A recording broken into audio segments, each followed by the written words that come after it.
Hebreus capítulo 12, do versículo 14 ao versículo 17. Amém? Hebreus 12, de 14 a 17. Diz assim a palavra de Deus: exortação à paz e à pureza. Segui a paz com todos e a santificação, sem a qual ninguém verá o Senhor. Atentando diligentemente, porque ninguém seja faltoso, separando-se da graça de Deus, nem haja alguma raiz de amargura, que brotando vos perturbe e por meio dela muitos sejam contaminados. Nem haja algum impuro ou profano, como foi Esaú, o qual por um repasto vendeu o seu direito de primogenitura. Pois sabeis também que posteriormente, querendo herdar a bênção, foi rejeitado, pois não achou lugar de arrependimento, embora com lágrimas o tivesse buscado. Vamos orar? Senhor Deus e Pai, nós te agradecemos, Senhor, por estarmos aqui reunidos em Teu nome, ó Pai. Nós te agradecemos pela Tua palavra, Senhor, e lhe pedimos, Senhor, que Teu Santo Espírito nos ilumine, para que possamos compreender a Tua Santa Palavra. Nos dê entendimento e sabedoria, ó Pai, para que ela seja gravada em nossos corações. O Senhor esteja conosco, nos abençoe, nos guarde, em nome de Jesus Cristo, Seu Filho amado, nós lhe pedimos e agradecemos. Amém. A lição que nós temos aqui, ela tem um título justamente no texto de Hebreus 12, né? Seguir a paz com todos e a santificação. Paz e santificação, aqui o texto de Hebreus vai nos trazer como algo essencial. E são algumas características do autor de Hebreus. Ele vai sempre nos chamar a atenção a questões práticas. É justamente Hebreus que ele vai dizer: não deixemos de congregar-nos, como é costume de alguns, por exemplo. E se nós observarmos bem o texto, ele já no primeiro versículo que nós lemos, no versículo 14, ele já diz: seguir a paz com todos e a santificação, mas qualificando, diz, sem a qual ninguém verá o Senhor. Então nós podemos perceber que de forma prática, o texto já está dizendo que é algo essencial na vida do cristão. Agora, qual o problema desse texto para hoje? E aí vem por que a Bíblia, ela muitas vezes parece muito mais atual do que qualquer coisa que nós estejamos lendo a mais. O autor de Hebreus, 2000 anos atrás, ele já falava desta necessidade de buscarmos a paz. Se observarmos hoje o que temos vivido como sociedade, as pessoas têm fugido do propósito da paz. Nós vivemos um tempo em que o ser humano ele tem se transformado, tem se agrupado em nichos.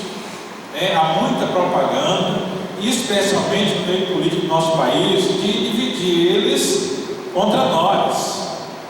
Um para cá e outro para lá. Nós vemos isso todo o tempo no noticiário, nas redes sociais. As pessoas que elas defendem todo o rigor da lei para os inimigos, mas para os amigos, toda a paciência e complacência do mundo. As pessoas tentam lançar aquele negócio de pobres contra ricos, negros contra brancos, heterossexuais contra homossexuais, uma série de questões que só faz fomentar justamente o que? Justamente a falta da paz, a briga, a beligerância, como diz a palavra de Deus. Então, para nós pensarmos como a Bíblia todo o tempo nos traz o caminho bíblico como um caminho contrário ao caminho desse mundo, é olhar para o que nós estamos vivendo e saber que ser cristão é justamente fazer um caminho contrário. E, infelizmente, o que nós percebemos nos meios sociais é que o cristão, de uma forma geral, e aí a minha preocupação é porque quando eles falam cristãos ou evangélicos, eles englobam um monte de gente que não tem nada a ver com o negócio. Ele tem sido visto não como alguém de paz, mas as pessoas têm atribuído aos cristãos justamente ser pessoas raivosas.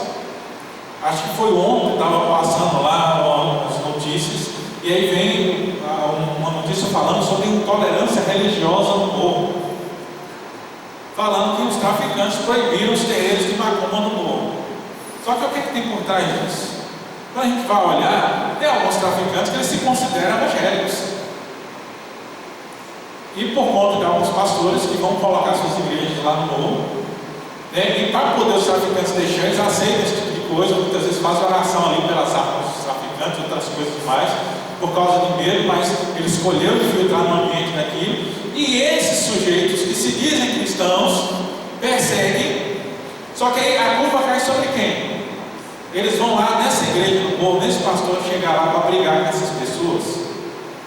Por causa disso, não. Aí esse pessoal do candomblé e tal, eles saem na rua, fora, com os evangélicos que não estão lá nesse contexto, que não fizeram isso, e vão perseguir, vão trazer perseguição, trazer acusação contra essas outras pessoas, dizendo que os cristãos são intolerantes. E infelizmente a gente sabe que existem alguns que trazem ranço de intolerância, mas não é a sua grande maioria, e não é principalmente aquilo que a palavra diz, porque a palavra nos chama a paz. Mas o que acontece? Por causa do erro de alguns, e alguns que às vezes se dizem cristãos, mas não carregam a verdadeira marca. Por isso que eu achei o texto de Hebreus aqui fascinante, porque no versículo 17 ele cita o caso de Saul, né? E no 17 ele vai completar dizendo aí: ele tentou, mas não achou lugar de arrependimento. Quer dizer, aquele que não andou direito, não teve arrependimento, não pautou na palavra de Deus, ele ficou de fora. Então quer dizer, não tem entrada no reino dos céus. E aí nós precisamos voltar a entender. A gente precisa resgatar justamente essa raiz, porque muitas vezes nós estamos sendo influenciados pelo mundo ao nosso redor, e nessa influência nós temos entrado no mundo de luta, de briga, de individualismo e outras coisas mais. A lição ela vai trazer para nós aqui, a gente vai avançar um pouco em alguns textos, mas depois voltaremos a Hebreus 12. Ele vai chamar até a nossa atenção quando ele fala seguir a paz. Qual é a extensão desta paz? Lá em Romanos 12, 18, o apóstolo Paulo diz: se possível, quando depender de vós, tende paz com todos os homens. Então, a primeira coisa que nós precisamos entender: qual é esta paz?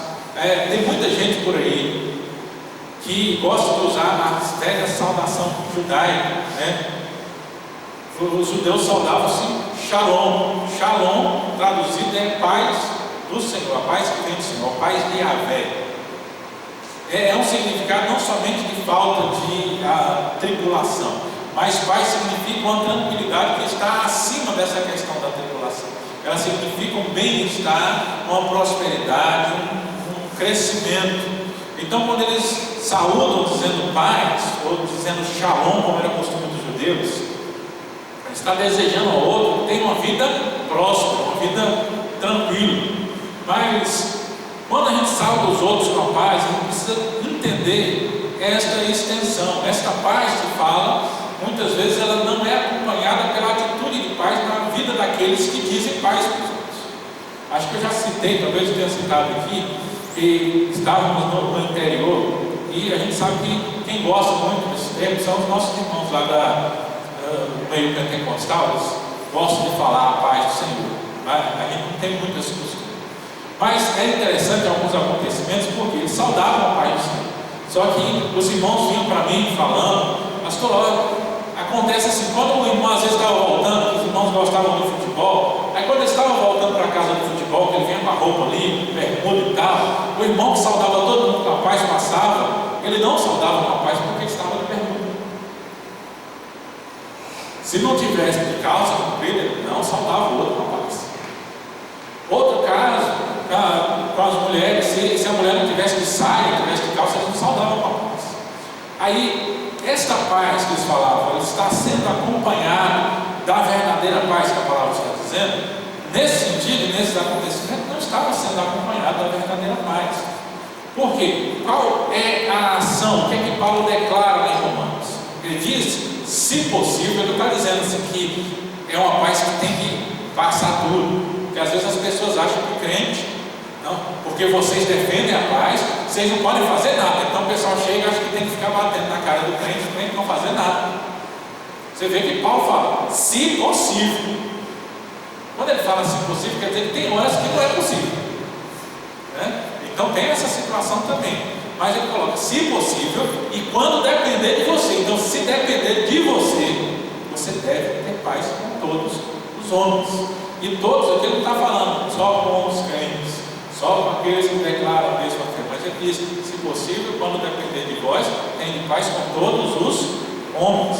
Então Paulo vai começar aqui nos declarando, nos trazendo o princípio que a paz é algo que deve ser promovido por nós. Muitas vezes nós falamos de paz, nós defendemos a paz, mas acompanhando a incongruência do mundo, tentando procurar, acompanhando a discrepância do mundo, nós temos buscado a paz, colocando isso como responsabilidade para os outros e não para nós. Infelizmente é algo que nós vemos muito recorrente no nosso país e nas redes sociais. As pessoas falam de paz, mas elas mesmas não praticam a paz. Então paz é quando o outro não reage, mas ele pode reagir. E a palavra diz que, não é esse o princípio que a Bíblia está dizendo. A Bíblia diz que a paz depende de nós. Cada um tem que fazer a sua parte. Eu não tenho que falar de paz dependendo só do que o outro faz. Aquele negócio, não, eu estou quieto aqui. Se fulano fizer nada, não vai ter problema. Isso não é o quanto depender de nós. Isso estou colocando o quanto depender do outro. E Paulo está dizendo, quando depender do outro tem de paz? Não, ele está dizendo, quando depender de nós tem de paz. Também lá em 2 Timóteo, lá no capítulo 3, eu peço aos irmãos que abram aí, que é um texto um pouquinho mais comprido. Você pode acompanhar na sua Bíblia. Eu não vou ler todo o texto para não ser rápido, mas é bom você estar na sua Bíblia, porque eu posso citar o versículo e você acompanhar diretamente dele. 2 Timóteo 3, de 1 a 9. Eu vou ler os 2 primeiros versículos para a gente não quero pegar a lista toda, mas você deve conhecer a lista completa que está aí. Você pode conferir aí depois, enquanto ele está falando também.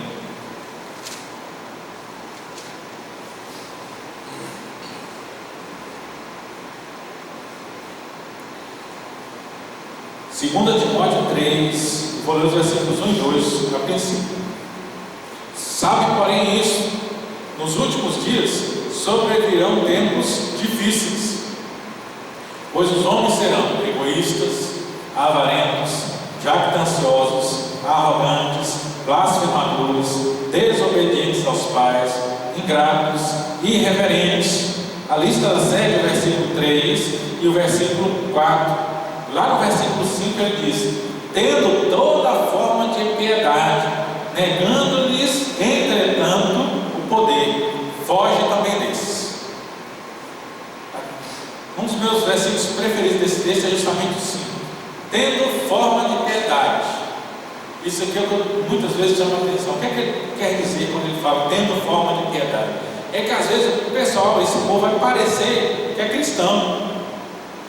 Ele vai parecer que é uma pessoa assim, religiosa, uma pessoa assim que tem todo, mas o fato de parecer cristão, ele não exclui todas as coisas que ele está falando aqui. Ele diz, eles têm forma de piedade, só que é a forma, eles têm aparência, mas falta o quê? Falta, entretanto, o poder. Aí o pessoal confunde esse poder também, porque eles acham que o poder é aquelas manifestações de dons sobrenaturais. E não, poder é justamente a ação do Espírito Santo, é testemunho do Espírito Santo. Quando ele fala poder, é realmente a ação do Espírito Santo no dia a dia. Agora pense, o que é fazer a paz? O que é buscar a paz? O que é essa extensão da paz hoje, no tempo em que, primeiro destaque aqui, os homens serão egoístas, individualistas. Hoje o que nós vemos, a defesa é, não fazer o que depende de mim. O que é bom para mim. Se não for bom para mim, eu não quero saber. A gente vê isso aí em todos os lugares, na mídia, na própria justiça. As pessoas estão cheias de direitos. Se eu não gostei de alguma coisa, hoje a moda é isso. Se eu não gostei disso, processo. Alguém falou uma coisa que eu acho que eu me ofendi, processo. Coisas hoje que são assim, esdrúxulas, coisas que antigamente eu me lembro da minha infância. E aí o pessoal vai dizer, é questão da idade, mas uma série de coisas que a gente fazia na infância, e era uma questão de autodefesa. Tinha amigos, eu me lembro do grupinho na quinta série, tinha gente de todo tipo, tinha baixo, tinha alto, tinha negro, tinha oriental, tinha gente misturada de todo jeito. E naquela época não tinha esse alisar que tem hoje, esse politicamente correto. Então, quinta série, a zoação era garantida. Mas eu me lembro que tinha um colega que o pessoal apelidou ele de negão, naquela época a gente falava isso. Só que o que é que fazia? Quando alguém falava, ele dava a resposta na hora.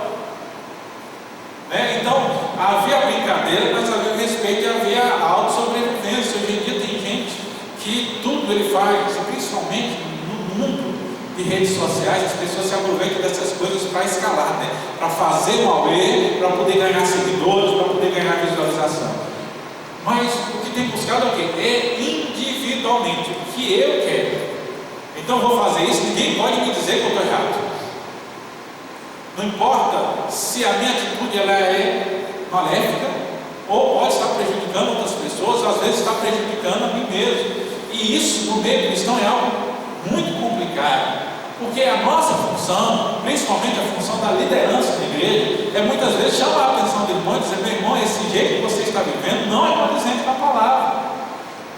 Mas hoje, qual é a moda dos versículos mais repetidos pelas pessoas? Só Deus pode me julgar. As pessoas elas fogem porque há um individualismo no coração das pessoas. E esse individualismo ele tem prejudicado o desenvolvimento da paz. Porque para ter paz eu tenho que fazer como Paulo diz lá em Filipenses, não tenha em vista cada um propriamente que é seu, mas o que é do outro.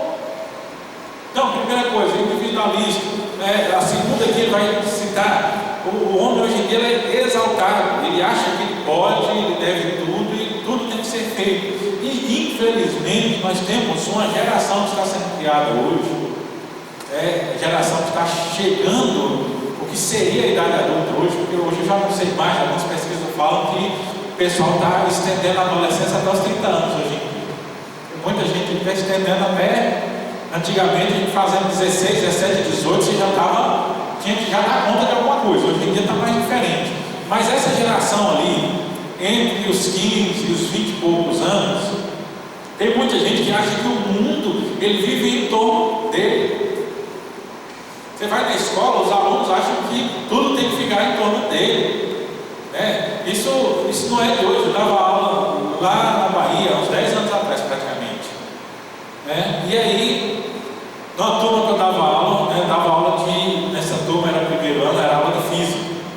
Aí uma aluna chegou já meio atrasada no bimestre, transferida, e aí acho que ela veio de Brasília, então o pessoal chega do interior, vindo para a capital, ele chega assim pisando no salto, assim, eles acham que estão em cima de todo mundo, E a menina chegou e eu falei: você procura seus colegas, procura as atividades, faça as atividades que eu dou a nota.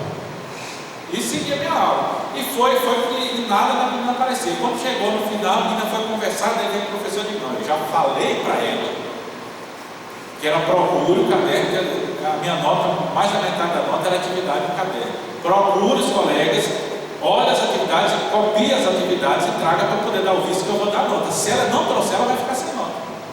Ela professor, traga as atividades. Se você não trouxer, vai ficar sem nota.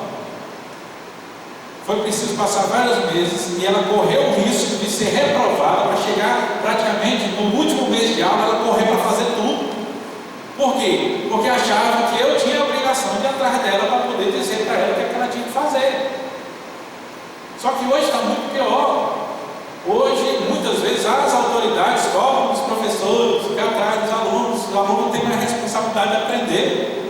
Isso em parte na forma de educação que nós temos hoje. Isso tem passado para dentro da igreja. Muitas vezes tem muito crente na igreja que eu chamo assim, de crente de alta manutenção.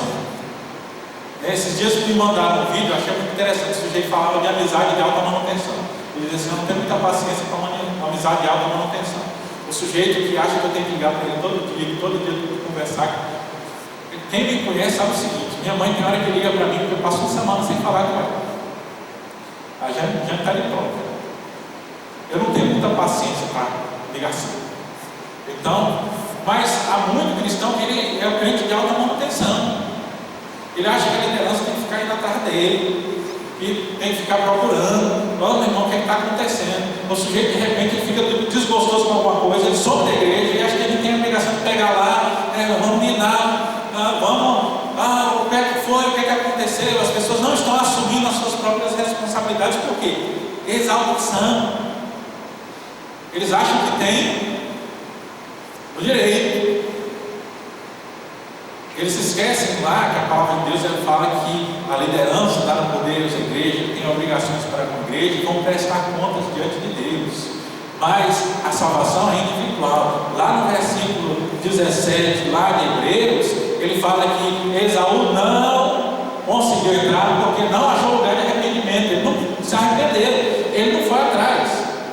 Aí a culpa era de Jacó, a culpa era de Jacó, a culpa era do irmão. Não. A palavra de Deus diz que ele não se arrependeu. Então, arrependimento é individual. Se a gente acha que é acima, a gente depende de Cristo. A igreja é um auxílio para nós chegarmos a Cristo. Então, o ser humano exaltado, ele fica de olho só nele. Então, o que acontece com relação à paz?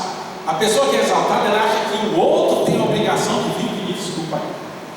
Só porque a palavra de Deus diz, ela diz, se o teu irmão pecou contra ti, quer dizer, quem foi o errado na palavra? O outro que está errado. Então, se o teu irmão, então foi o irmão que pecou contra ti, o que a palavra diz? Vai conversar entre você e ele só. Ele está falando, se você errou, você tem que pedir perdão, já nos descrevendo o quê? Que é enquanto depender de nós. Então, terceiro, é discriminador. Então, ele já chega diante de alguém com restrições e reservas, desconfiança, com o pé atrás. Então, muitas vezes a gente chega num relacionamento com outro e a gente já tem uma preconcepção, né? É a preconceito, né? Na raiz da palavra. Então, a gente chega armado. É complicado fazer isso. E é uma realidade que a gente, como pastor, enfrenta direto, né? Porque você chega na igreja, às vezes tem problema na igreja que foi lá atrás. Teve problema com a liderança anterior, às vezes com o pastor anterior. E aí você chega, você não tem nada a ver com aquilo, mas você tem que lidar, porque o irmão falando de tal, não quero fazer isso, eu tive problema com o pastor anterior. E aí dá vontade de perguntar, mas meu irmão foi com o pastor anterior, o que é que eu tenho a ver com isso? Se eu tenho um problema com uma outra pessoa, por que você está colocando essa carga desse problema em cima de mim? Então, a gente tem que tomar cuidado com essa preconcepção. O discriminador, ele acha que ele tem o direito sobre as outras pessoas. Ele vai falar que ele é sonhador e inconsequente. A soberba da vida deixa compulsivo, impulsivo e opressor. E por último aqui, ele é amante dos prazeres. Faz qualquer negócio para curtir a vida, para levar a vida sem consequências, para ele experimentar aquilo que ele considera bom. Infelizmente é assim que vemos o mundo, as pessoas ao nosso redor. A própria Bíblia nos adverte. Sabe, porém, isso, nos últimos dias sobrevirão tempos difíceis, lá em 2 Timóteo 3, de 1 a 9. Então, nós vemos que com um ser humano desse jeito, é muito complicado a paz. Por quê? Porque é dentro do nosso coração que procedem todas essas coisas. Lá em Marcos, capítulo 7, versículo 21, diz assim: porque de dentro do coração dos homens é que procedem os maus desígnios, a prostituição, os furtos e os adultérios. E no versículo 23, olha, todos esses males vêm de dentro e contaminam o homem. O grande problema é que a gente acha que para ter a paz a gente tem que lutar com o outro. Mas na verdade a gente tem que lutar com a gente mesmo. Porque o que a palavra diz? É de dentro do coração que vem aquilo que nos contamina. Então, para nós promovermos a paz, para que a gente buscar a paz que a palavra de Deus nos exige, a gente tem que lutar com nós mesmos. Isso parece muito um meme que tem na internet, que o pessoal fazia com o desenho do Scooby-Doo, né? Aqueles desenhos era assim, eles ficavam investigando para saber quem era o vilão. Aí no final, ele sempre pega assim e tira a máscara do vilão. Quem é o verdadeiro vilão? Eles iam explicar e tirar a máscara e aparecer.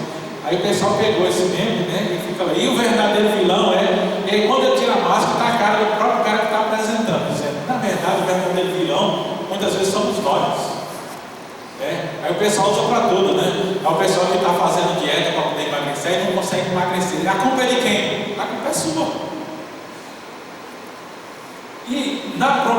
paz, muitas vezes a mesma coisa acontece. Fala, não, está muita tribulação, está muita dificuldade, tem muita briga, tem muita discussão, não estou conseguindo viver em paz com as pessoas que estão ao nosso redor. E a gente vai procurar um culpado. Quem é o culpado disso? É por causa do que? É por causa do comportamento do fulano, é por causa do comportamento do ciclano, foi o que esse fez ou o que o outro fez. A palavra de Deus ele nos mostra primeiro. O primeiro culpado somos nós. E não adianta esse negócio de querer. Por menor que seja, a gente sempre tem culpa no caso. E a gente precisa assumir isso. Então, é do coração. A gente precisa primeiro limpar o coração. Porque até mesmo quando o outro apronta para tirar a nossa paz, a gente está permitindo isso. Por quê? Porque tem uma preconcepção no coração. A gente já está com o pé atrás. A coisa que me dá mais assim, é difícil encontrar uma palavra que não é desânimo, mas sabe aquele negócio quando a pessoa fala assim, você fica pensando, não, isso aqui de novo. Sabe? De novo, não é possível que é isso. É quando a pessoa ela vem no aconselhamento e está tendo algum problema, e aí ela fica, é porque o fulano falou isso, ou o fulano me olhou daquele jeito, ou fulano. Essas coisas nos atingem porque a gente permite. A gente já está armado contra o fulano, aí qualquer coisa que ele fala, às vezes não é nem da intenção. É claro que também tem as pessoas que falam da intenção, né? Isso a gente não vai descartar também. Mas ele vai atingir por causa de algo que eu tenho guardado no coração. Se eu tirar aquilo do coração, entra pelo ouvido, sai pelo outro. E aí a culpa, o peso, a mão de Deus, ela vai sobre quem? Ela vai sobre quem está na intenção errada no coração. E aí eu fico tranquilo. Então a gente precisa saber disso. A gente tem que tirar essa amargura do coração. Somos seres diferentes, temos que viver em concorrência direta e ainda temos uma tendência a ser imediatistas. Além disso, agimos impulsivamente. Resultado, surgem conflitos, a condição de desafeiçoados, implacáveis e atrevidos. Nós vemos lá no texto texto de 2 Timóteo, faz com que os seres humanos vivam em conflito. Tiago nos ensina a vencer tais situações. Tiago 1,19, ele diz: sabei todas essas coisas, meus amados irmãos.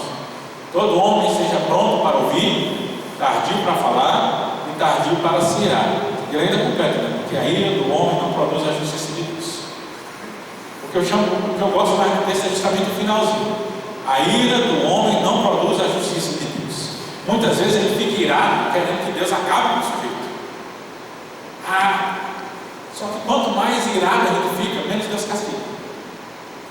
Isso é uma coisa que eu posso afirmar. Eu tenho aprendido isso na minha caminhada cristã. Se alguém faz alguma coisa com você, se alguém persegue você, se alguém vai lhe irritar, vai fazer alguma coisa para você sair do sério, sabe aquele negócio meio de perseguição que você se sente incomodado? Quanto mais com raiva você fica, quanto mais você recua, quanto mais você quer fazer alguma coisa para derrubar a pessoa, menos Deus pesa a mão. Porque a palavra de Deus diz: a mim pertence a vingança. E a gente faz vontade que a palavra diz. A palavra diz: buscar a paz com todos e a santificação.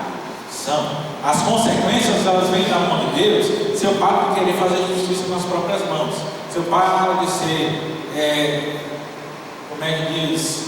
desafeiçoado, se eu paro de manter essa ira guardada no coração. O mundo é assim. A gente sabe lá fora. A palavra nos diz que a gente tem que ser o quê? Tem que ser simples como as pombas e sagaz como a serpente. Isso é o quê? Para nós lidarmos com o mundo lá fora, lidarmos com as pessoas. O grande problema da igreja hoje é que muitas vezes a gente entra na igreja achando que dentro da igreja ninguém pode fazer coisa errada nenhuma. E aí a gente se decepciona. Porque do mesmo jeito, em todo lugar tem gente que é ganancioso, na igreja tem ganancioso também. Todos os problemas que tem lá fora vai ter aqui dentro. A gente está aqui para aprender a lidar com isso, Mas a gente não pode achar que vai entrar e todo mundo aqui é santo, porque não é bem assim, A gente começou a estudar na terça-feira sobre a igreja de Corinto, e a gente andando na igreja de Corinto, a gente vai perceber isso. Paulo fala: não, vocês são crentes e tal, e depois você vê o tanto de problema, o tanto de povo contar, você pergunta: mas esse povo é realmente crente? É uma realidade que a gente tem que entender. Por isso, ele fala que a gente tem que ser sagaz, a gente precisa estar de olho. A paz torna-se algo complexo, também devido ao legalismo. O Senhor Jesus, no Sermão do Monte, condena o legalismo judaico na área dos relacionamentos. Ele dá uma nova assertiva sobre olho por olho e dente por dente. Olha aos inimigos e o argueiro no olho do irmão, lá em Mateus 5, de 38 a 48. Eu não vou ler todo o texto, mas ele diz no versículo 38: ouvistes que foi dito, olho por olho e dente por dente. Eu, porém, vos digo, não resistais ao perverso, mas a qualquer que ferir a face direita, volte-lhe também à esquerda. O sermão aqui vai dizer o que? Não entre em briga. Justamente o que ele estava falando logo há pouco.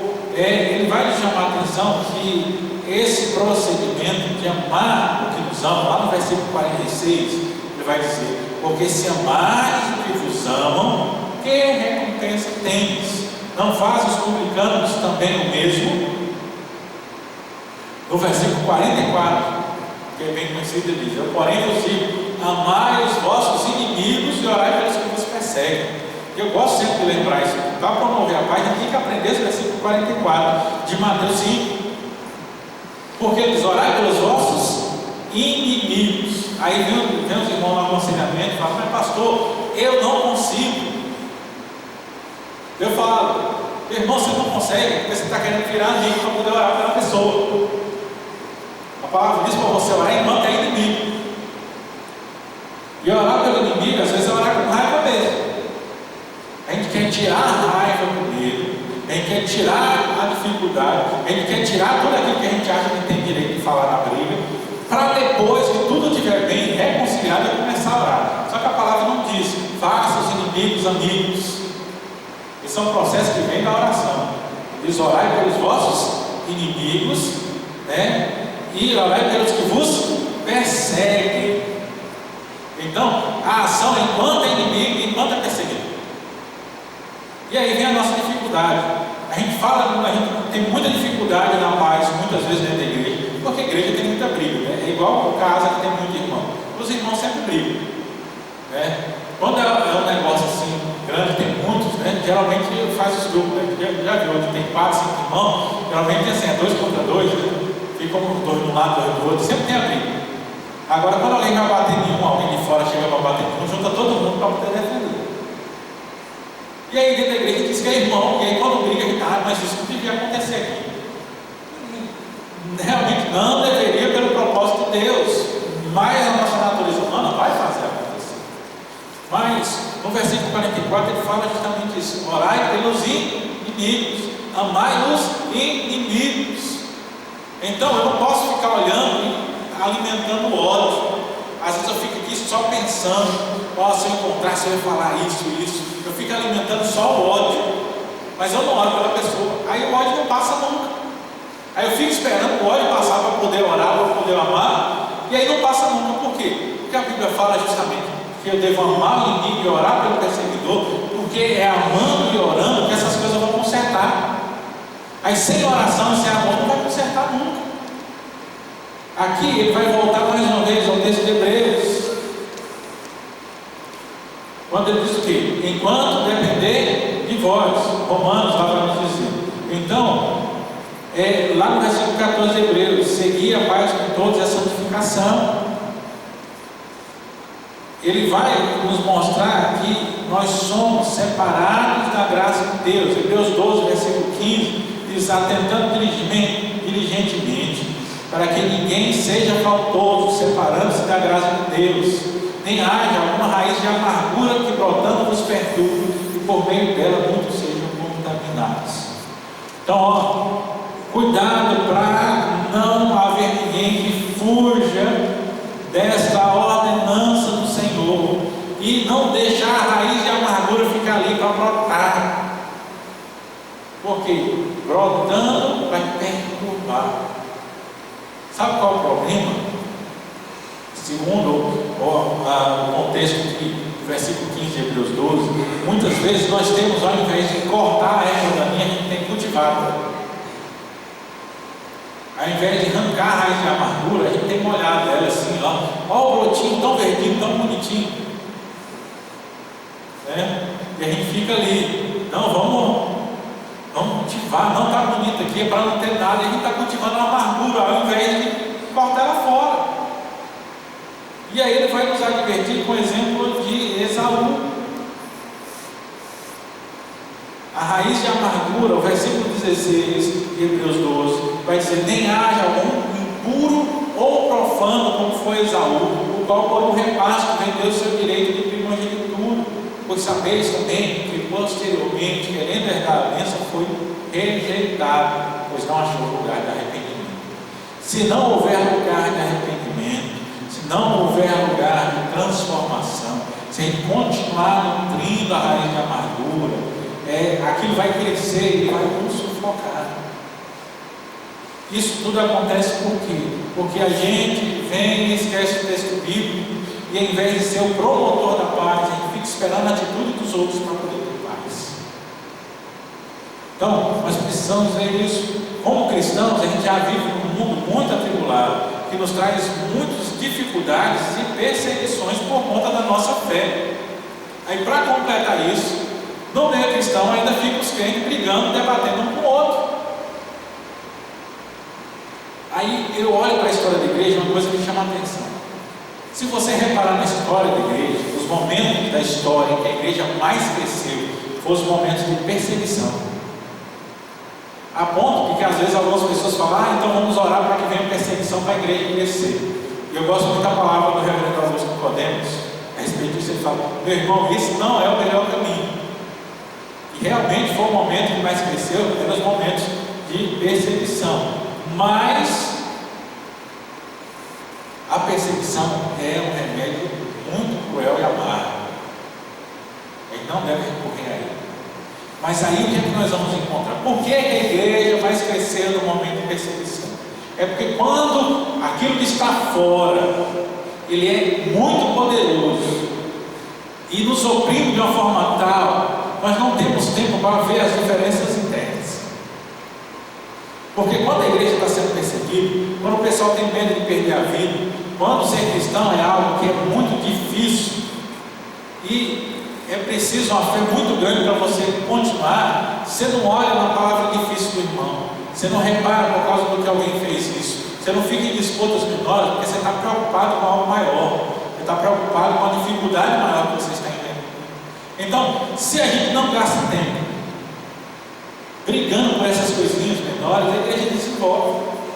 Então, na verdade, o melhor remédio para o crescimento da igreja não é a perseguição quando a gente olha para a história, ou não é o pragmatismo, como algumas pessoas falam: vamos fazer uma programação, vamos mudar isso, vamos pegar. Não é nada disso. O maior remédio para o crescimento da igreja é, como crente, nós pararmos de discutir com besteira dentro da igreja.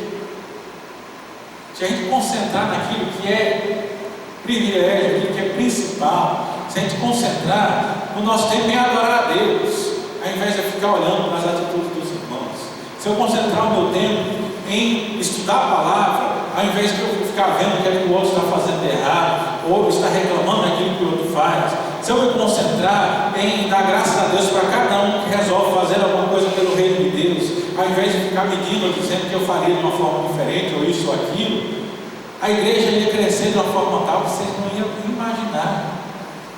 E na verdade, quando a gente olha para as coisas, para mim é um paradigma de igreja para crescimento, ele vai dizer: eles perseveravam unânime no tempo, partiam pão de casa em casa, tomavam suas refeições com alegria e singeleza de coração. Quer dizer, não tinha tempo para ficar olhando para o problema do outro, né? E enquanto isso, dia a dia acrescentavam os senhores que iam sendo salvos. Aí você vai dizer: não, mas a igreja primitiva lá de Atos 2 não tinha problema. Pô, poucos capítulos à frente está falando que as viúvas helenistas esqueciam na distribuição do pão, enquanto as outras não. Então o pessoal ia distribuir a comida, lembrava das viúvas judias, mas as helenistas não davam comida. Então você vai dizer que essa igreja não tinha problema? Tinha problemas, mas eles se concentravam naquilo que era essencial. E aí a gente passa aqui para finalmente a segunda parte aqui do texto, que ele fala o terceiro ponto aqui, que é desafios para o exercício da santificação, porque a paz ela visa a santificação e a falta de paz ela atrapalha a nossa santificação. Como é que eu vou me santificar na presença do Senhor se eu fico nutrindo ódio no coração? Então, a promoção da paz, a busca da paz, ela é parte do nosso exercício de santificação. A gente for lá para Mateus 24, 12, vou encontrar aqui. Mateus 24, 12, ele vai dizer: e por se multiplicar a iniquidade, o amor se esfriará de quase todos. O evangelista vai trazer a palavra aí a respeito dos últimos dias. Lembra? A gente leu lá Timóteo, né? Ele falando dos últimos dias. Nos últimos dias os homens serão egoístas, jactanciosos e tal. Esse mesmo quadro, Mateus está nos descrevendo aqui no versículo 12, né? E nos últimos dias a iniquidade ia se multiplicar, e por se multiplicar o amor se esfriaria de quase todos. E quando ele fala quase todos, aqui ele não está falando do mundo. Porque às vezes a gente olha para o texto e fala: ah, o amor vai esfriar, ele está falando do amor fora do ambiente cristão. Se fosse isso aí, só lá fora, ele está dizendo que tem alguns que não cristãos que iam perder amor, mas o que a palavra nos diz é que aqueles que não servem a Deus no final, a gente estuda Apocalipse, nós percebemos isso, é que aqueles que não creem em Deus no final, todos vão ficar sem amor. Não vai ter amor demonstrado nos corações. Quando ele fala quase todos, ele fala que até dentro da igreja vai esfriar o amor. Isso é uma realidade dos últimos dias. Você já reparou que a gente assiste televisão e você vê um noticiário e ele começa a falar: morreu não sei quem foi assassinado, um acidente em tal lugar, o motorista dele, e você vai ver que de repente a gente nem se choca mais com as atrocidades que têm acontecido no mundo. A gente está ali e de repente morreu mais um. E eu acho interessante quando o mundo ele vem com a comoção por causa de algumas coisas, mas no dia a dia o pessoal não tem comoção. E a gente vê isso, que as pessoas às vezes têm gente morrendo e tá nem aí. Não tem problema nenhum. O pessoal faz câmera, sabe? O pessoal gosta de fazer isso para a internet, para ter audiência. Aí faz um negócio para mostrar alguém com problema. Vamos ver quem é que vai ajudar. E coloca um sujeito lá se passando por deficiente, alguma coisa. E as pessoas passam para lá e para cá. E eles falam, mostrando: ó, como é que é. De repente alguém para e ajuda. E fica aquela comoção. Olha que maravilha, olha essa pessoa. Jesus já contou isso na parábola do bom samaritano. Não é de hoje. Mas as pessoas muitas vezes se incomodam, mas elas mesmas são aqueles que passam por fora e não ajudam o outro. Agora não tenho tempo, agora não posso. Então o amor se esfriaria, a palavra diz. Então nós precisamos tomar cuidado. Nós estamos sendo levados a fugir dessa santificação, porque o amor está esfriando, pois a multiplicação da iniquidade e o esfriamento do amor impedem a santificação. Como identificar o multiplicar da iniquidade em nossos dias? O autor aqui vai trazer algumas coisas. Se é revista, ele já deve ter pelo menos uma década que eu não tive essa lição. Então ela traz algumas coisas aqui que são mais ou menos atuais, mas a gente tem que entender no contexto, né? Ele vai falar que, primeiro, ele destaca aqui a questão do culto ao corpo, né? Que é expressa de algumas maneiras. Por exemplo, a gente tem no nosso tempo a preocupação exagerada com o corpo saudável. Então as pessoas recorrem a qualquer coisa por isso. Ele não cita aqui, mas se fosse hoje, ele provavelmente poderia citar, por exemplo, os remédios tão famosos aí para o pessoal emagrecer, não tem? A Bíblia, cada dia um novo remédio da moda. As pessoas usam qualquer coisa. As pessoas usam qualquer meio para ter a figura que aparentemente é a figura que todo mundo quer. Então, é um uso exagerado com a aparência de alguém saudável. Quando a gente acompanha nas redes sociais o pessoal que gosta da maromba, né? Aquele pessoal que toma as injeções, que fala que não toma, mas todo mundo toma, né? Aquele pessoal, quando vê o cara grande demais, tem até uma injeçãozinha ali no meio. E aí o pessoal acha que é uma vida super saudável. Só que quando você acompanha, você vai ver o quanto de lesão física esse pessoal tem. Por exemplo, um cara muito conhecido, o antigo Mr. Universo, era Ronnie Coleman, um sujeito imenso. Hoje ele praticamente não está andando devido a lesões na coluna, mas eles batem o pé junto, que não tem nada a ver com a musculação. Mas as pessoas se submetem a uma série de coisas para poder ter o melhor corpo. É academia, é remédios, são cirurgias, tudo isso na preocupação de manter a aparência. Eu me lembro que há algum tempo eu fiz um texto, assim, só como provocação, ele lembrando lá do texto de Timóteo, quando ele fala que o exercício físico é pouco proveitoso, mas a piedade é muito proveitosa. E eu costumo citar assim quando ele fala do culto ao corpo. Muitas vezes a gente tem uma disposição imensa para poder cuidar do corpo, cuidar da saúde. Tem gente que levanta de madrugada, tem gente que vai até tarde, separa um tempo na sua agenda, mas na santificação a gente não tem a mesma disposição para separar o nosso tempo. Ele vai falar aqui da sensualização, porque aqui, gente, eu estou fazendo a crítica pontual. Se você já fez isso, não é pessoal, não vou pensar em ninguém aqui. Mas tem aquela moda que a gente vê muito na internet. O sujeito vai na academia, aí tem que ir, o quê? Tirar foto. Aí eu acompanho umas páginas que o sujeito vai lá e faz a brincadeira dizendo: olha, se você malhar e não tirar foto, não vai acontecer nada, o músculo não vai desenvolver, porque só desenvolve se você tirar foto. Que eles mesmos já estão fazendo relação com eles. Mas a questão não é, mas a questão do culto ao corpo. É interessante como muitas vezes a aparência é cultuada. Então, ele vai citar com isso aqui também a falta de cuidado com a própria saúde, que também é outra versão disso aqui. Porque tem gente que não tem cuidado nenhum. Eu não vou fazer isso porque, não vou perder. Alguns irmãos já sabem, recentemente passou por um diagnóstico, então tive que cortar 100% do açúcar. Então, não estou comendo nada de açúcar. E dá trabalho. Primeiro mês assim, você tem um sofrimento. Mas quando é a saúde, você pede, você tem que fazer, faz o esforço. Mas é incrível ver isso. Lá na Bahia, tinha uma senhorinha, muito gente boa. Até hoje ela manda uma mensagem para ele. Sabe aquela senhorinha que ela grava um áudio para você, que é 5 minutos de áudio? Aí ela manda de vez em quando, a gente tem que ouvir o áudio. Eu falo para a gente, não vamos pular. Porque você recebe, já viu a pessoa que ela manda um áudio de 5 minutos. Aí você recebe com 1 minuto, você responde ela, você não ouviu o áudio. Então eu não gosto de fazer isso. Mas ela tinha um negócio, ela tinha diabetes. Aí a gente fazia a programação na igreja, e já é muito rígida com isso, né? É por isso que eu estou na dieta, porque ela já olha assim, e às vezes tem coisa que eu tenho que pegar lá a dieta da nutricionista e voltar para ela, senão a nutricionista deixou, senão ela não deixa comer. Mas ela chegava lá, então tinha refrigerante que a gente sempre comprava, porque tinha ela e mais uns 2 irmãos na igreja que era diabética. Então a gente sempre tinha um refrigerante diet. Só que ela chegava e me falava: que irmã dela? Ela falava: não quero desse aqui não, eu quero daquele outro.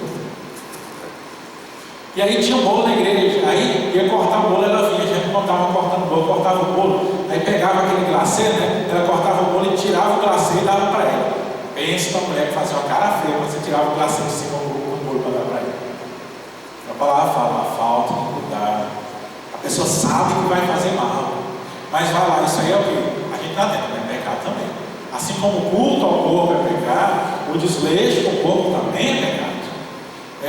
E ele vai nos lembrar aqui algo que é muito do nosso tempo, que é a sensualização. Irmãos, a gente tem que tomar muito cuidado. É um pastor que fez uma vez um vídeo, esse pastor todo mundo conhece, o pastor piadista, o Cláudio Duarte.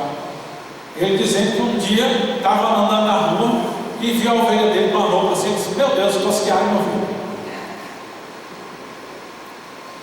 E aí a gente pega o pessoal falando nas redes sociais. Às vezes a pessoa coloca: olha, minha irmã, fala minhas irmãs. Aí eu falo também meus irmãos, porque tem aqueles que vai na academia, daí malha tudo, depois coloca a roupa apertadinha e tal. E aí tira foto e fala: meus irmãos, vamos tirar foto para colocar na internet. Não esqueça de colocar um versículo bíblico. Não esqueça de colocar o capítulo, o versículo e o resto da roupa. A gente tem que tomar cuidado, porque eu vejo que o pessoal aqui gosta muito de redes sociais. Lá na Bahia, a juventude gostava muito também. Agora, uma coisa que eu sempre chamo a atenção para você que está muito envolvido com redes sociais: cuidado com as trends que aparecem. Porque a gente vê que quem é muito envolvido, toda trend que aparece, ele está replicando. E às vezes tem trend que não é boa. Se você observar direito, não é bom para cristão. E a gente vai lá e coloca. E a gente está errando a nossa santificação. Por quê? Porque a gente tem sempre deixado levar pela vaidade. Porque vaidade não é só expor o corpo, não. Vaidade também tem no nosso tempo, quando a pessoa tira foto do celular e fica lá, ninguém curtiu. Será que ninguém está vendo? Ah, não sei o quê. E fica olhando, já viu gente que postou e vai lá e fica olhando toda hora para ver quem foi que viu, quem não viu, quem curtiu. Ó, não teve curtido. Não, ninguém está me vendo. Isso aí é um vício no nosso coração, que a gente precisa se livrar dele também. Então, isso é vaidade, a palavra chama a nossa atenção. Então, em 1 Coríntios 6,20 ele fala: porque fostes comprados por preço. Agora, pois, glorificai a Deus no vosso corpo. Deus pagou um alto preço por nós. E agora nós precisamos glorificar a Deus. E a vaidade, ela não vai nos ajudar nisso.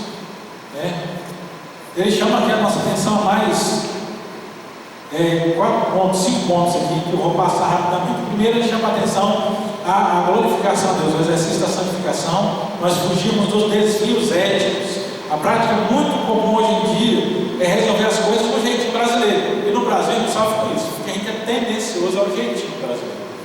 É fazer as coisas de forma ilegal. Vamos dar um jeito. Então ninguém está vendo. Se ninguém viu, e às vezes tem isso na igreja, né? A gente não percebe, mas absolve. A pessoa ela faz alguma coisa errada. Às vezes eu já tive que tratar com isso.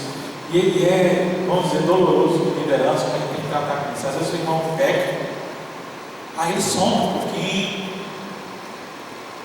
fica desaparecido, que é para o pessoal sentir falta, né? Fica aquele negócio de esperar que alguém vá lá procurar e tal. Ele fica ali subido, e aí depois aparece como se nada tivesse acontecido. Não demonstra arrependimento pelo que fez, não procura a liderança da igreja para confessar o pecado, não trata o pecado de forma adequada e acha que vai aparecer depois e está tudo bem e tudo está resolvido, eu posso voltar a fazer tudo bem do jeito que eu fazia antes. E muitas vezes a igreja tem sido castigada porque a gente tem sido conivente com os desvios éticos. A pessoa vai lá pronto, some, depois volta e vai para frente da igreja. E a gente acha que não, mas Deus cobra o preço por causa disso. E por quê? Porque a gente está aceitando o jeitinho brasileiro. O que a Bíblia fala? A Bíblia fala de disciplina espiritual. É considerada uma das 3 marcas do tripé de uma igreja genuinamente bíblica. A igreja que não tem disciplina, ela não é bíblica. Mas às vezes a gente tem deixado a disciplina de lado. As pessoas têm resolvido as coisas do jeitinho, sem passar pelos meios que a palavra de Deus determina para nós. Letra C aqui, crise moral. Vivemos uma crise moral porque as pessoas vivem pelo comportamento do mundo, pelo aquilo que ele está na TV e ditado na internet. E a gente tem que tomar muito cuidado com isso. Eu costumo falar que os adolescentes estão na sala bíblica, mas o adolescente tem que tomar muito cuidado. Tem muito adolescente se manifestando em rede social e baseado naquilo que ele ouviu dos outros, naquilo que ele se alimentou na internet. E muitas vezes até aquilo que se fala, e de adolescentes e de pessoas adultas também, é desviado da palavra de Deus, mas ele não consegue enxergar que aquilo não está condizente com a fé que ele declara ter, porque nós vivemos uma crise moral. Ele chama a atenção da crise moral, por exemplo, nos namoros, né? Hoje em dia, qual é o comum do namoro? Quando a gente vai na internet, tem um sujeito que eu vejo nos vídeos, ele fala sobre costumes brasileiros, são estrangeiros falando de costume brasileiro, e a gente vê os choques de realidade no Brasil. Ele falando que estrangeiro chega e não sabia entender o namoro no Brasil. Porque no Brasil é assim, tem a pessoa, tem o ficante, aí vem o ficante sério, aí tem não sei o que, para depois virar namorado, depois virar namoro oficial. É uma série de coisas, e aí tem muito crente que está nisso. E a gente chegou a um absurdo, porque eu simplesmente choquei, eu achei uma coisa assim, de alguém chegar na igreja e perguntar, no ambiente cristão, jovens cristãos perguntar se é errado o sexo antes do casamento. Gente, é uma coisa das mais óbvias da Sagrada Escritura. É pecado. E a pessoa vem, por quê? Porque o mundo está evoluindo para isso e a gente acha que isso é um desvio moral, que esse moral está tomando conta da igreja. A palavra ela é clara: qualquer relacionamento sexual fora do ambiente do casamento, ele é ilícito. A Bíblia ela fala de fornicação, que é antes do casamento, e adultério quando a pessoa é casada. Então, são 2 pecados que são apresentados no mesmo sentido. Então, a conduta sexual. Mas não é só isso. Jesus falou: se eu olhar para a mulher com intenção impura, eu já pequei. Aí os namorados que passam um pouquinho o negócio esquenta demais, está pecando também. Mas hoje em dia, o que é que vem aqui nesse moral? As pessoas falam que não tem problema.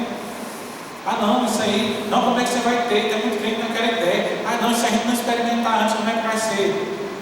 Vai ser pecado se experimentar antes. E depois tem muito casamento acabando, não sabe por quê, porque fugiu dos princípios básicos, né? Letra D aqui, linguagem profana. Hoje em dia tem muito crente que está falando como descrente. Ele cita aqui, por exemplo, as mentiras convencionais. São os negócios simples, sabe? Começa daquele básico que a gente tem que chamar a atenção, né? Eu não estou dizendo que você vai para o inferno se você já fez isso, mas isso mostra como muitas vezes a gente tem fugido dos princípios. Sabe aquela mentira básica, falando, liga, fala que eu não estou? Eu não quero saber. Não, diz que a gente inventa desculpa, né? Ah, cuidado com as linguagens, às vezes para ser educado. É outra coisa que eu vejo o pessoal do estrangeiro falando no Brasil, né? Que principalmente os alemães eles são muito diretos. Aí o alemão comentava quando chegou no Brasil, o pessoal chamava ele de mal educado. Porque a pessoa chamava, não, ó, a gente vai ter uma comemoração lá em casa, na quarta-feira, 8 horas da noite, vamos? Ele fala, não vou não. Aí para o Brasil isso você não pode dizer, porque o brasileiro vai dizer, não, talvez eu vá lá, então vai dizer, não, vamos ver, e tal, aquele negócio mais enrolado assim, né? E às vezes a gente nem na enrolação, a gente inventa uma mentira para poder justificar. Só que, o que está acontecendo? Isso faz parte da linguagem profana. As mentiras convenientes, às vezes é melhor ser mais duro, as pessoas têm que entender que vai dizer a verdade ou não a verdade. É claro que a gente tem o pessoal diz que tem que tomar Simancol, né? Que você disfarça, a pessoa vem no negócio e disfarça assim, não, vamos ver e tal. Você está querendo dizer que não, mas a pessoa vem e fica insistindo. E às vezes a gente vai lá e diz, quando a pessoa insistir, é melhor chegar e dizer, não dá para mim ir, pronto. Ele vai citar aqui piadas inconvenientes, que às vezes a gente está no meio, começa a falar, daqui a pouco vem aquela piada ali, aquela piada mais cabeluda, e de repente a gente está lá e a gente se esquece do salmo, que diz, não se assenta na roda dos escarnecedores. E a difamação é uma maledicência, que muitas vezes a gente passa, né? Hoje em dia o pessoal fala assim, ah não, eu não sou fofoqueiro, eu só quero saber da história, eu não estou espalhando nada. Já viu aquele negócio dos 3 macaquinhos?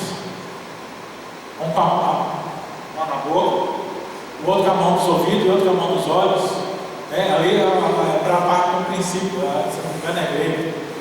Ele diz, não, se eu não ouvir, eu não devo falar. Mas é um princípio também para nós. Maledicência é pecado, às vezes a gente acha que não. A palavra diz lá que os fofoqueiros não entrarão no reino do céu. Só que a gente ignora muitas vezes. Então a linguagem que é levada pela nossa crise moral. Letra E. Obsessão pelo dinheiro. Muito cuidado. O amor ao dinheiro é a raiz de todos os males, a palavra nos diz. O dinheiro ele não é pecado. Você ter uma vida confortável não é errado. Você trabalhar para poder você ter seus bens, ela não é errado. Agora, se eu coloco isso à frente de todas as coisas, aí vem o problema. E geralmente a gente chama a atenção pastoralmente, principalmente questão de comunhão, muitas vezes quando o crente, ele, na ânsia do trabalho, ele abandona 2 coisas que são consideradas essenciais nessa situação. Uma delas é a família, mais básica. Às vezes a pessoa trabalha tanto para dizer que quer dar uma boa vida para os filhos e nem vê os filhos crescendo. Então é um tipo de negligência. Outras vezes, em segundo plano aí, mas também importante é a igreja. O sujeito trabalha tanto, mas não tem tempo para comunhão, não tem tempo para estar com o povo de Deus. Isso também é uma falha na nossa santificação. E por último, ele fala da má conduta social. Muitos crentes têm assumido posturas reprováveis na convivência, na vida, na política, no trabalho, em todas as áreas da vida. A gente precisa olhar para a nossa vida. Abraham Kuyper um teólogo e político da Holanda, holandês. Ele fundou um país na Holanda. Fundou um partido na Holanda. E ele desenvolveu uma teoria, que é uma teoria calvinista muito importante, que é chamada teoria das esferas. Abraham Kuyper definiu no século passado que tudo na vida ele tem que criar dentro da sua própria esfera. Então existe a esfera da igreja, existe a esfera da família e existe a esfera do Estado. O Estado ele não pode interferir na esfera da família, a família não pode interferir no Estado, não pode interferir na igreja, que são ação do cidadão. Então o crente como cidadão, ele interfere na política como cidadão, mas não há instituição política. O pai de família como cidadão, ele se envolve na política, mas não há instituição. Então as instituições têm sua área de atuação. Então, por exemplo, a família é a área de atuação, os filhos eles são educados na esfera da família, e o Estado ele não pode entrar nessa esfera. A gente vê no nosso país, por exemplo, como é defendido algo que é antibíblico. Porque, por exemplo, muitas vezes no nosso país há muitos políticos que defendem a interferência do Estado na família, em dizer como os pais devem ou não devem criar seus filhos, como eles devem instruir seus filhos a respeito de educação, a respeito de sexualidade, a respeito de religião. Isso é interferência do Estado. E esse tipo de interferência do Estado é claramente algo antibíblico. Mas muitas vezes nós estamos andando tanto no rumo dos princípios do mundo, que a gente, na nossa santificação, temos tido uma conduta social que é levada por isso, e contrária à palavra de Deus. Então, nós precisamos tomar cuidado com isso. A gente precisa pesar toda a nossa vida, a gente precisa pesar todas as nossas atitudes, baseado na nossa fé e na nossa santificação. Então, é o evitar as posturas reprováveis. Evitar, por exemplo, ele fala aqui sobre, na corrida, a citação dele aqui é sobre política, ele fala corrida atrás dos votos, onde se tem agressões físicas e verbais. Eu sei que geralmente cidade pequena é complicado esse negócio, né? Quando eu estava numa cidade bem menor, tinha essa complicação. De repente chegava um irmão para conversar comigo, porque irmãos que eram do lado e do outro, né? Lados políticos opostos, de repente o irmão chegava dizendo que estava numa passeata, e o outro irmão chegou ele na passeata. Então, esse tipo de disputa, esse tipo de partidarismo, e eu não falo isso só na política, mas o problema para mim maior é quando isso sai da política, sai do ambiente corporativo, sai do trabalho fora e entra dentro da igreja. E a gente entra em disputa entre os irmãos, a gente cria os partidos entre os irmãos. Então tudo que o outro faz, isso aqui eu não quero participar. Aí o que eu faço, o outro. Então a gente cria esse tipo de disputa, esse tipo de conduta que, segundo a palavra de Deus, é reprovável. Esses são apenas alguns dos desafios que estão diante dos cristãos. Hoje, no que se refere à busca da santidade, objetivando cumprir o imperativo de Deus, apresentando a sua palavra e explanado nesse estudo. Como saber se nós estamos falhando no desafio da nossa santificação? Como saber se nós estamos falhando no desafio da palavra de buscar a paz com todos? A lição, o texto bíblico chama nós a olharmos os nossos relacionamentos. Lá, finalizando, voltando a Hebreus 12, ele vai nos dizer: busca a paz com todos e cuidado para não haver nenhuma raiz de amargura no seu coração. Porque aquele que conduz a raiz de amargura, ele não extirpa, não tira, não lança fora, ele não acha lugar de arrependimento diante de Deus.